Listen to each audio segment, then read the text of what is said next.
आज हम पढ़ेंगे फ्रिक्शन कितने प्रकार का होता है, उसके बारे में पढ़ेंगे डिटेल में। कितने टाइप्स ऑफ फ्रिक्शन है हमारे, बेसिकली 3 टाइप्स होते हैं, चौथा टाइप भी है, वो मैं तुम्हें एक साथ ही बता दूंगा अगली वीडियो में।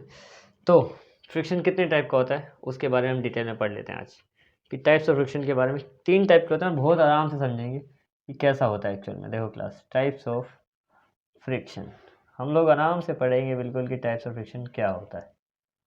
3 टाइप्स होते हैं। सबसे पहले स्टैटिक फ्रिक्शन की बात करते हैं हम लोग कि स्टैटिक फ्रिक्शन होता क्या है।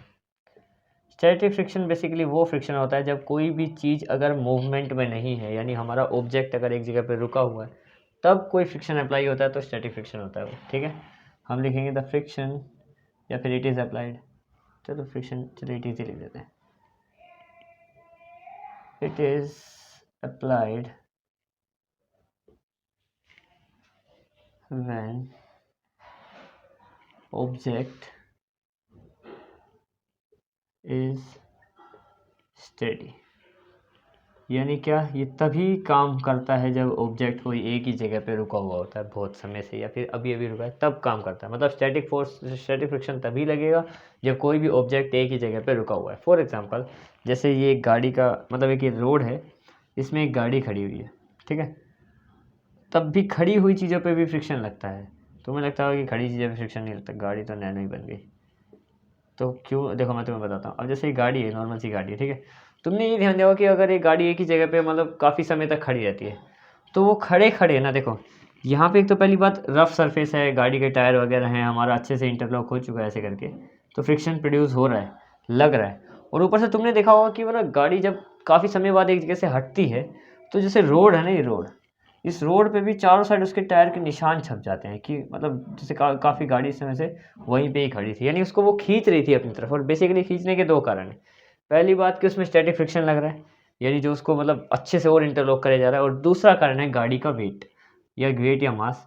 गाड़ी का जितना वजन है वो भी तो उसको हर समय पुल कर रहा है, नीचे की साइड धक्का दिया जा रहा है। मतलब काफ़ी सारी एक्टिविटीज़ हैं, ग्रेविटी उसको खींच रही है, फ्रिक्शन फोर्स लग रहा है, मास उसको नीचे धक्का दे रहा है। तो इस वजह से क्या होता है, यहाँ पे ना इस साइड नीचे नीचे काफ़ी मतलब निशान से पड़ जाते हैं।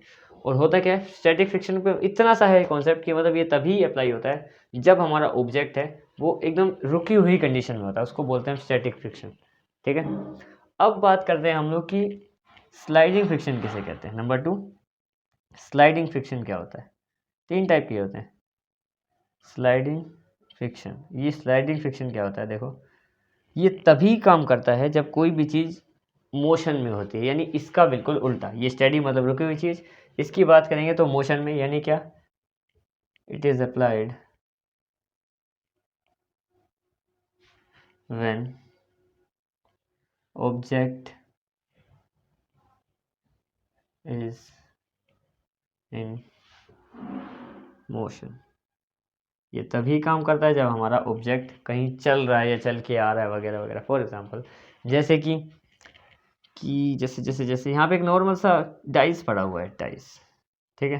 अभी जब तक वो रुका हुआ था यहाँ पे, कंडीशन ध्यान से समझना कि जैसे अभी तक वो रुका हुआ था यहाँ पे और एक टेबल पे रखा हुआ है यहाँ पे, इस कंडीशन में टेबल पे पड़ा हुआ है, इस टाइम ये स्टेडी है, तो इस पे स्टैटिक फ्रिक्शन लग रहा है। आई बात समझ में। अब हमने क्या किया, इसको थोड़ा सा फोर्स दे दिया यहाँ से, अलग से एक्सटर्नल फोर्स। ये डाइस रखते रखते मतलब यहाँ से लेके यहाँ पे आ गया। अब ये डाइस यहाँ पे पड़ा हुआ है, ठीक है, फॉर एग्जांपल मान लो डाइस है, ठीक है, बन गया जैसा। अब ये क्या हुआ, यहाँ से लेके वहाँ तक आ गया। इस बीच में ना ये यहाँ पे मोशन में आया था, इस जगह पे जब यहाँ से लेके यहाँ तक जा रहा था तब ये मोशन में था, और आगे जाके फिर से स्टेडी हो गया, यानी फिर से रुक गया अपनी जगह पे। तो यहाँ पे उस पर क्या फिर से स्टैटिक फ्रिक्शन लग रहा है। तो स्लाइडिंग फ्रिक्शन कहाँ लग रहा है, स्लाइडिंग फ्रिक्शन लग रहा है जब उसने यहाँ से चलना शुरू किया और वो यहाँ तक चलता हुआ आया, इस बीच उसमें सिर्फ स्लाइडिंग फ्रिक्शन ही लग रहा था। स्लाइडिंग फ्रिक्शन का मतलब है कि वो तभी लगता है जब कोई भी चीज़ चलती हुई आती है। फॉर एग्जांपल, जैसे गाड़ी चल रही है, तो चलती हुई गाड़ी में जो फ्रिक्शन लग रहा है, जैसे अभी तुम सोच रहा हो कि जैसे गाड़ी चल रही है तब क्या फ्रिक्शन है, लेकिन तब भी फ्रिक्शन लगता है, क्योंकि फ्रिक्शन लगता है तभी तो गाड़ी के तुमने देखा होगा कि टायर वायर सब घिस जाते हैं, चलते चलते घिसते रहते, समय के साथ घिसते रहेंगे, तो वो जैसे नए हमें टायर बदलवाने पड़ते हैं, लेकिन वो घिसते कारण क्या है कि स्लाइडिंग फ्रिक्शन उसमें चलते टाइम लगता है। क्योंकि खड़े खड़े अगर गाड़ी में फ्रिक्शन लग रहा है, मान लो स्टैटिक फ्रिक्शन खड़े खड़े गाड़ी पे लग रहा है, तो खड़े खड़े तो कभी गाड़ी के टायर घिसेंगे नहीं, वो तभी घिसते हैं जब स्लाइडिंग फ्रिक्शन लगता है, क्योंकि वो हर समय कंटिन्यू गाड़ी के जैसे उस टायर के मतलब बिल्कुल नई नई ग्रिप है, फॉर एग्जाम्पल एक ग्रिप ही मान लो, तो हर समय उस पर लगे जा रहा है, तो एक टाइम आके वो ग्रिप भी उसकी स्मूथ आती है, क्योंकि स्लाइडिंग फ्रिक्शन काम करता है ऐसे टाइम पे चलती हुई चीज़ों पे। रुकी हुई चीज़ों पे कौन काम करता है? Static friction. और चलती हुई चीज़ों पे स्लाइडिंग फ्रिक्शन। अब मैं तुम्हें एक आखिरी बताता हूँ, आखिरी तो क्या मतलब चैप्टर में एक आध फ्रिक्शन और भी आएगा, लेकिन मेन जो फ्रिक्शन, रोलिंग फ्रिक्शन किसे कहते हैं? देखो अगला है rolling friction.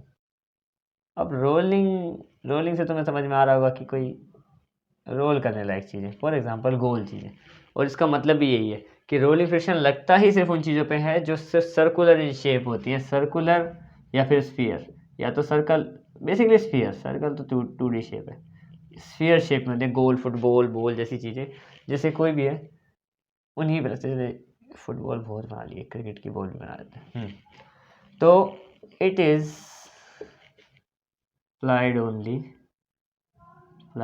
only on circular objects, यानी गोल चीज़ों पे ही लगता है, क्योंकि गोल चीज़ें ही तो रोलेबल होती हैं, रोल करने लायक। रोल देखो, मूव तो हर कोई करता है, लेकिन रोल कौन सी चीज़ें करती हैं? सिर्फ गोल चीज़ें रोल करती हैं। हाँ कर देती हैं, कभी कभी स्फीयर चीज़ें हम कर देते हैं, लेकिन मेन रोलेबल फ्रिक्शन यानी रोलिंग फ्रिक्शन, ऐसा फ्रिक्शन जो अप्लाई होता है, द फ्रिक्शन इज अप्लाइड या फिर it is applied only on circular object. For example जैसे गाड़ी के टायर हैं, तो टायर पे कौन सा फ्रिक्शन लग रहा है? रोलिंग फ्रिक्शन लग रहा है, ठीक है। फॉर एग्जाम्पल जैसे तुमने वो देखा कि बच्चे क्या करते हैं, टायरों पे डंडा लेके मारते रहते हैं, उसको आगे भगाते रहते हैं, तो फ्रिक्शन यहाँ पे लग रहा है, पर कौन सा लग रहा है? जो फ्रिक्शन इसको रोक रहा है वो कौन सा रोक रहा है? रोलिंग फ्रिक्शन रोक रहा है। और इसी की जगह पे मान लो अगर मैं बोलूँ तुम्हें कि इस बार सिलेंड्रिकल, जैसे तुमने कैरम बोर्ड खेला है, तो कैरम बोर्ड में ये स्लाइड करती हुई जाती है ऐसे ऐसे करके, अब वो ऊपर से तो गोल है, पर एक्चुअल में ये शेप सिलेंडर है, सिलेंडर। तो इस पे जो फ्रिक्शन लग रहा है ना, वो रोलिंग फ्रिक्शन नहीं है। अगर मान लो देखो, तुम्हें मैं एक ही साथ तीनों फ्रिक्शन के बारे में अगर समझाना हो तो चलो एक साथ ही समझाता हूँ। तुम्हें रोलिंग फ्रिक्शन भी समझ में आ गया कि क्या होता है, सर्कुलर चीज़ों पे जो फ्रिक्शन लगता है उसको रोलिंग फ्रिक्शन कहते हैं, ठीक है। अब मैं तुम्हें बस एक और चीज़ समझाता हूँ, एक साथ ही अगर तुम्हें तीनों चीज़ समझ में आ जाएगी तो मज़ा ही आ जाएगा। फॉर एग्जाम्पल जैसे जैसे जैसे जैसे तुमने स्टोन्स देखे, कंचा, कंचे खेलते हैं बचपन में लोग, इसको मैं हिंदी में लिख देता हूँ, चाहे कंचा तुम्हें समझ में आता है, ठीक है। अभी ये रुका हुआ है एक ही जगह पे, ये है इसका वो पोर्शन जहाँ पे हमें इसको डालना होता है खेलने के बाद, ठीक है। यहाँ पे क्या कि ये ना अभी एक ही जगह पे रुका हुआ है, कौन सा फ्रिक्शन लग रहा है? स्टैटिक, ठीक है। अब क्या हुआ कि इसको हमने फोर्स लगाया उधर भेजने के लिए, ताकि वो जाके इसमें गिर जाए, ऐसा हमने किया, वो मोशन में है, आगे जा रहा है, बाद में जाके गिरेगा। अब जब वो यहाँ से लेके यहाँ तक जा रहा है, तो उसमें कौन सा फोर्स लग रहा है? स्लाइडिंग फ्रिक्शन, मतलब कौन सा फ्रिक्शन लग रहा है? Sliding friction. और तीसरी बात और कि वो गोल भी है, तो इसमें जो भी फ्रिक्शन लगेगा वो कौन सा होगा? Rolling friction. यानी एक ही चीज़ तीनों, मतलब एक ही चीज़ पे तीनों फ्रिक्शन भी लग जाते हैं। अगर वो गोल है, देखो मूवमेंट में होगी तो स्लाइडिंग भी लगेगा, रोलिंग भी लगेगा। स्टैटिक है, स्टैटिक में रुकी हुई चीज़ों पे लगता है। अब एक छोटा सा कॉन्सेप्ट कि 3 टाइप के मैंने फ्रिक्शन बता दिए, कि स्टैटिक, ठीक है, स्लाइडिंग और रोलिंग। अब कोई पूछे कि इनमें से सबसे मजबूत फ्रिक्शन कौन सा है, जो सबसे ज़्यादा मतलब अच्छे से वर्क करता है और मतलब काफ़ी अच्छी ग्रिप बना पाता है अपनी, तो वो कौन सा होगा? सीधी सी बात है, वो स्टैटिक होगा, क्योंकि स्टैटिक के पास है टाइम। टाइम का मतलब क्या है? जैसे स्लाइडिंग फ्रिक्शन के पास टाइम नहीं है, रोलिंग के पास तो बहुत ही कम होता है, ठीक है। जैसे स्लाइडिंग फ्रिक्शन में क्या होता है कि कोई भी चीज़ स्लाइड करके आ रही है इसके पास, तो जैसे इसका जो सरफेस है, स्लाइडिंग फ्रिक्शन इनकी एक ही सेम प्रॉब्लम है कि ना, जैसे रोलिंग पे तो गोल चीज़ है, गोल चीज़ तो वैसे भी ज़्यादा कॉन्टैक्ट नहीं होता, तो वो मतलब ग्रिप बना नहीं पाती है। स्लाइडिंग की बात करें, कोई भी चीज़ स्लाइड करके भी आ रही है मान लो, इसके पास टाइम नहीं है। कैसे नहीं है? फॉर एग्जांपल जैसे गाड़ी चल रही है, चलते हुए आ रही है अगर गाड़ी, ऐसे करके ये इसके टायर है, अगर चलते हुए आ रही है तो ज़्यादा टाइम नहीं है उसके, उस जैसे गाड़ी के इस पार्ट के पास, जैसे उसने कोशिश किया उसको पकड़ लूँ, जल्दी से पकड़ लूँ, लेकिन नहीं पकड़ सकता, क्योंकि ज़्यादा टाइम में थोड़ी देर बाद वो आगे निकल जाएगी, फिर उसको आगे से कोशिश करनी पड़ेगी, फिर आगे से, फिर आगे से, फिर आगे से। यानी क्या कि वो हर बार थोड़ी थोड़ी कोशिश करे जा रहा है, पूरी कोशिश करने का टाइम ही नहीं है। लेकिन स्टैटिक फ्रिक्शन की बात करें, जहाँ पे गाड़ी का टायर एक ही जगह पे रुका हुआ है, वो क्या करेगा? मान लो पहले पहले ये रोड था, गाड़ी नई नई आई, तो उतनी अच्छे से ग्रिप नहीं बनी थी, पर ऊपर थी, ठीक है। फिर इसको टाइम मिल गया, समय मिला, तो वो और अच्छे से उसको फ्रिक्शन को बैठाते गया, बहुत अच्छे से ग्रिप बन गई। यानी इंटरलॉक होते गया, होते गया, होते गया, होते गया। इसका मतलब क्या है कि थोड़ा और टाइम मिलेगा, तो वो ऐसा सेट हो जाएगा बिल्कुल कि एक के ऊपर एक, मतलब फ्रिक्शन बहुत ही अच्छे से वर्क करेगा, इंटरलॉकिंग बहुत अच्छी हो जाएगी। तो मतलब स्टैटिक फ्रिक्शन सबसे अच्छा क्यों होता है, रीज़न है उसके पास टाइम है इस चीज़ का, जो टाइम स्लाइडिंग फ्रिक्शन के पास नहीं है और रोलिंग फ्रिक्शन के पास नहीं है। रोलिंग के पास नहीं है क्योंकि गोल चीज़ें सबसे कम मास होता है, तो इतना टाइम भी नहीं होता, उसको ग्रिप करने का सबसे कम मिलता है मौका।